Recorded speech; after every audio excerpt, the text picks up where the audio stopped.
ডালটা হয়ে গেছে, আর এখানে ডালটা সোমবার দেব। তো ডালের মধ্যে আজকে একটু ঘি দিয়ে ডালটা সাতলাবো। এই ডালটা খেতে খুব ভালো লাগে, অড়হর ডাল আর মসুর ডাল মিক্স করে আমি বানিয়েছি আজকে। আর এইটাতে এই ফোড়নটা দিলে খুব টেস্টি হয় খেতে ডালটা। দেখাচ্ছি কীভাবে। ঘিটা একটু গরম হয়ে যাক। আর এখানে আমি দেখো শুকনো লঙ্কা জিরে নিয়েছি, দিয়ে দেবো শুকনো লঙ্কা জিরে। আর এখানে রসুন কেটে নিয়েছি, রসুন ফোড়ন দেবো। এইভাবে এই ডালটা বানালে।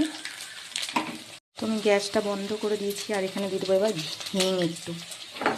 আর এই যে ডালটা লাগে না খেতে, হিংটা এই জন্য বন্ধ করে দিলাম, না তো হিংটা পুড়ে যেত। তো এবার ডালটা সাঁতলে নেব। রসুনগুলো লাল হয়ে গেছে। এই যে ডালটা হয়ে আছে আমি এখানে, তো ডালটা সঙ্গে সঙ্গে ঢেকে দেবো। কি টেস্টি লাগবে না খেতে। ভাজা হয়ে গেছে। এবার নুন হলুদ দেবো এর মধ্যে। তো এখানে আমি একটা কাঁচা লঙ্কা দেবো চিড়ে, আর দিয়ে দেবো নুন, আর দিয়ে দেবো হলুদ।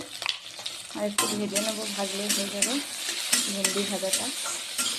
আমার তো ভেন্ডি ভাজা, ভেন্ডি সিদ্ধ, ভেন্ডি তরকারি, একটা কালো জিরে ফোড়ন দিয়ে পাতলা ঝোল করি আলু দিয়ে। ওই তরকারিটা হেভি লাগে খেতে।